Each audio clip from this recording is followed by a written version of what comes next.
Hello, people. It's Swank Ivy again with another Letters to an Asexual. This is number 106. Today I'm going to share a private message that I received from someone on Tumblr who sent it anonymously. And they asked me a question from an asexual perspective about friendship.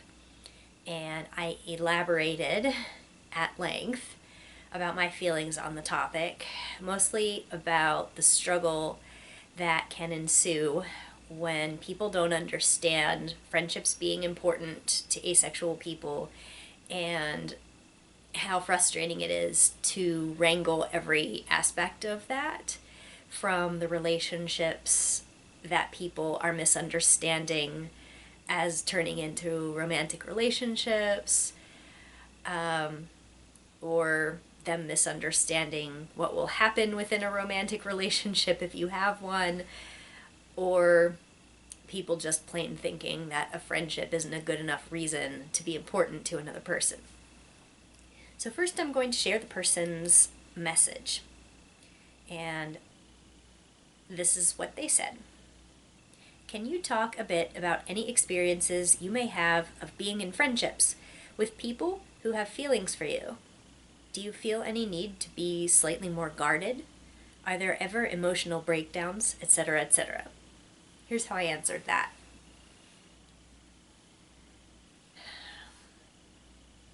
This has unfortunately been something I've had trouble with over the years. Rarely, because most people are cool and I am an unusually upfront communicator who doesn't play games.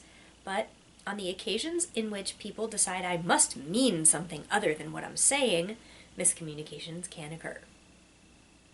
Most of my friends have been 100% understanding and did not put me in an uncomfortable position regarding where our relationship could go.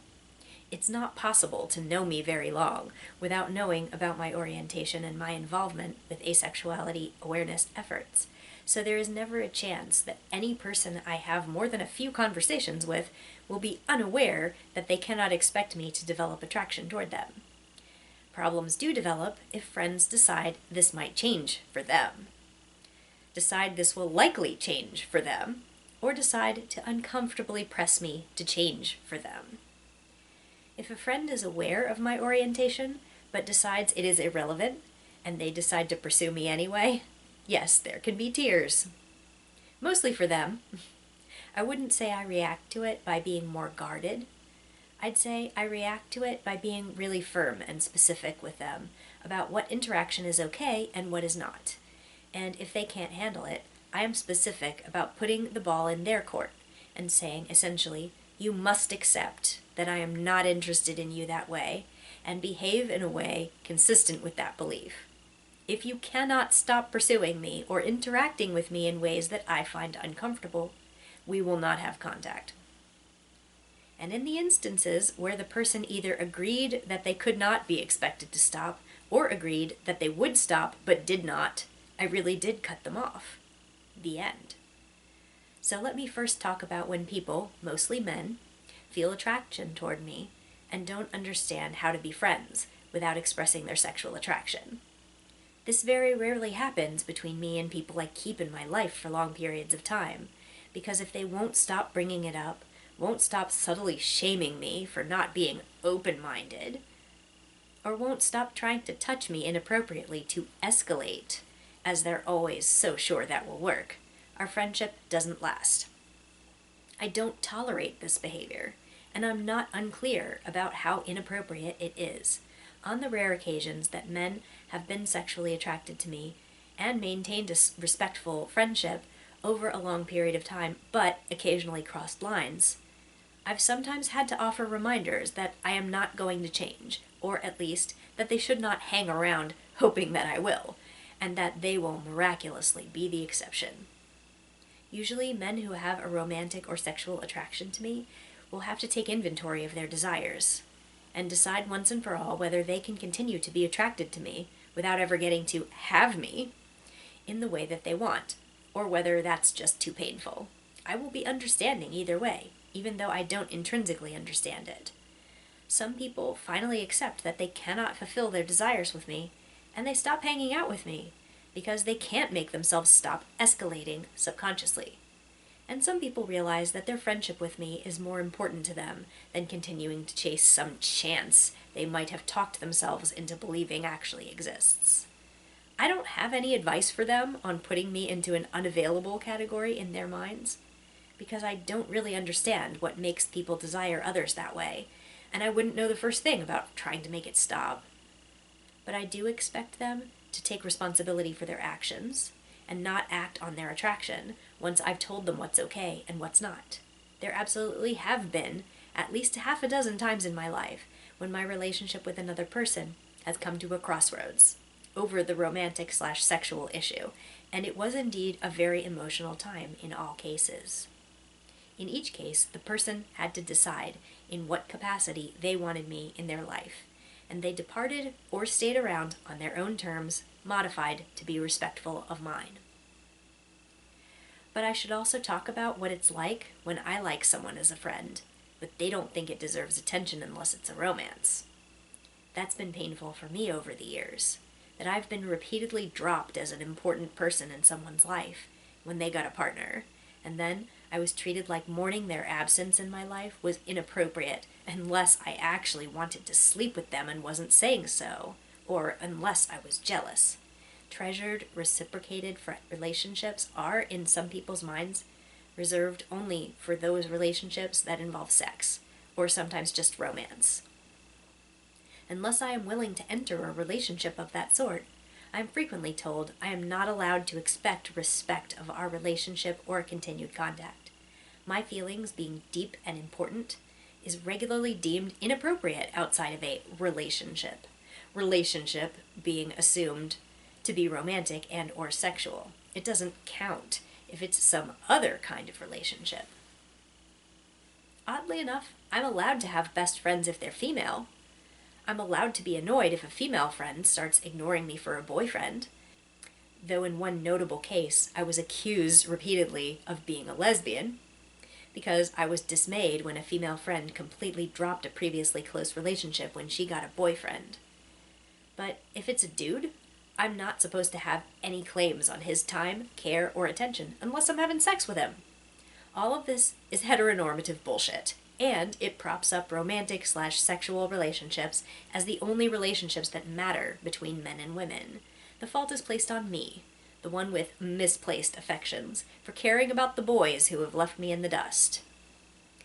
I'm only allowed to be a good friend to these guys when they don't have girlfriends. Once they get girlfriends, I am supposed to be cheerfully satisfied with being abandoned. Oh, and I'm supposed to be immediately available for fun distractions again when they get dumped. And it would just be weird to be jealous of their time spent completely on another. In other words, friendships for asexual people by these standards will always be judged as superficial, mercurial arrangements that aren't really based on much but mutual interests. Our friends are viewed as just something to do, something to amuse us, not people to whom we form strong attachments regardless of their lack of romantic or sexual ties. People expecting me to view my friendships this way puts into perspective for me why they view their friendships with me as relationships of convenience. These issues have been very emotional for me as well, especially when the person who tosses me aside to pursue a romantic relationship, regardless of our history, regardless of everything I've done for them, acts like my attachment to them is bewildering. And then very few people in my life are willing to offer support because they also think my feelings don't make sense unless I secretly wanted to have sex with them. Friendships are complicated, especially in a world where romantic and sexual feelings are prioritized above all else.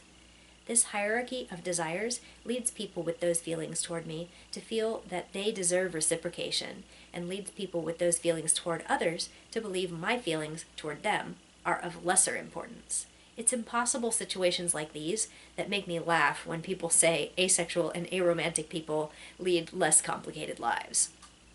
Not only do we have complex issues in our relationships, but we have fewer examples and roadmaps by which to navigate them.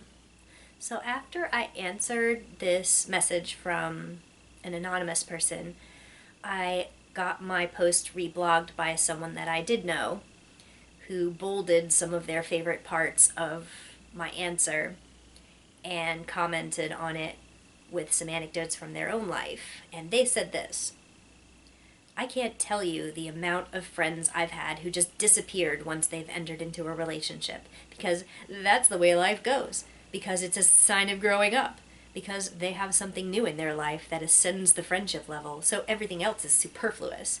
And 3 out of 4 best male friends that I've had in my life who saw me as one of the guys were told by their girlfriends that it's weird to have a friend who was a girl.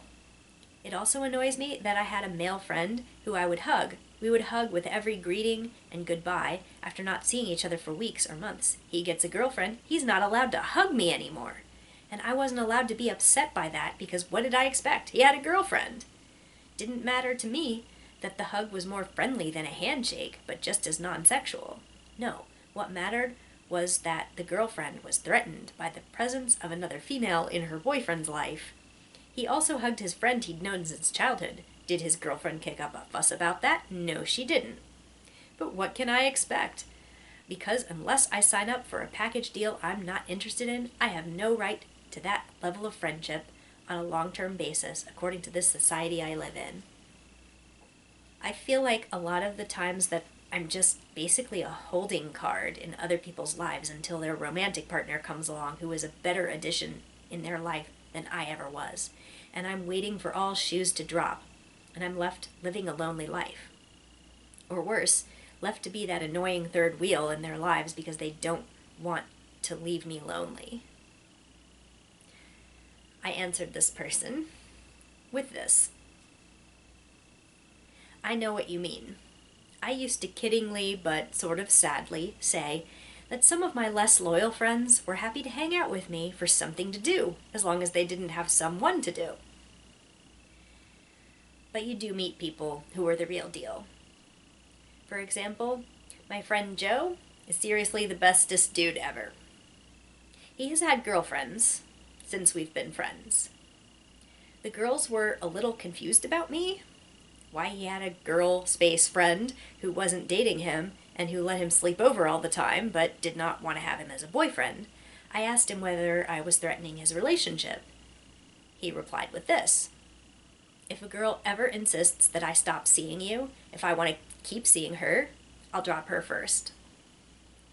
It was really touching, and it reinforces my belief that I'm totally being reasonable when I expect loyalty and non-sexual intimacy from my guy friends. I understand if they go through an infatuation period, just like I understand if they're really busy, if they're working too much overtime, or they're feeling under the weather. I understand. But I do not accept or understand being asked to drop my feelings with no drama every time they absolutely have to spend every waking second with their girlfriend and never call me / ask to hang out like they used to. But of course still be there with no qualms, waiting to entertain them and listen to their sob story when they break up. Joe said he wouldn't date a girl if she had a problem with me, or if she wanted to restrict his interaction with me, or if she didn't want him to be alone with me. He said that any girl who does that is suggesting he can't be trusted, and that she needs him on a leash in her sight in order to be sure that he's not screwing me, and that a straight guy being alone with an attractive girl absolutely is asking for trouble no matter what anyone says. It's one of his core beliefs that friendships like ours are a priority. He's a wonderful person. There are others. Don't let people get away with screwing you over in the name of their romantic relationships and claiming everyone feels like this, and if they say otherwise, they're lying.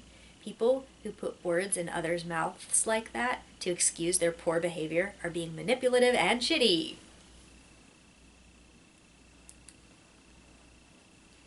So ends Letters to an Asexual 106.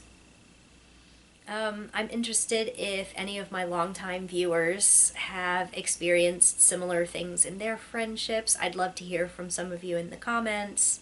If you want to talk about specific issues, or if you've experienced some loneliness or some fear about the future because of how romantic relationships just seem to be the bedrock of most people's social lives, and especially if you are not a romantic person and you don't desire romantic relationships, in which case a lot of the message of this video is more for aromantic people. But I feel like a lot of asexual people who have been in relationships can relate on some level too. So, and that's its own struggle, of course, where sex is imagined to be what legitimizes the relationship or makes it romantic. So, I'm sure quite a few people who watch these videos have had that happen to them as well. But as an aromantic person, that's not something that I actually deal with. It's just being mistaken for, someone who is eventually going to fall in love with someone or be with them the way that they were imagining. That maybe if they just are patient or they say or do the right thing, that something will change. And more than likely, that's not going to happen. So, yeah, feel free to share your stories. I would love to hear some of them, even if it's kind of depressing sometimes that so many of us have had these experiences. But, there's strength in numbers and there's healing in knowing that you're not alone. And also, I shared the anecdote of my male friend who had principles about what kind of people he wanted to date. And he's not willing to give up an important friendship, and people like him are out there. I think it can just sometimes be a little difficult to find the people that think like that and also have enough in common with you that you'd end up being friends. So it can really be a struggle, and I understand that. I've been through it. But, as a person in their mid 40s who still has a very active social life with people who accept me for who I am, I don't base my entire social life around romantic relationships, and it can happen. It can happen for you. So, thanks for listening, and I'll see you next time. Bye.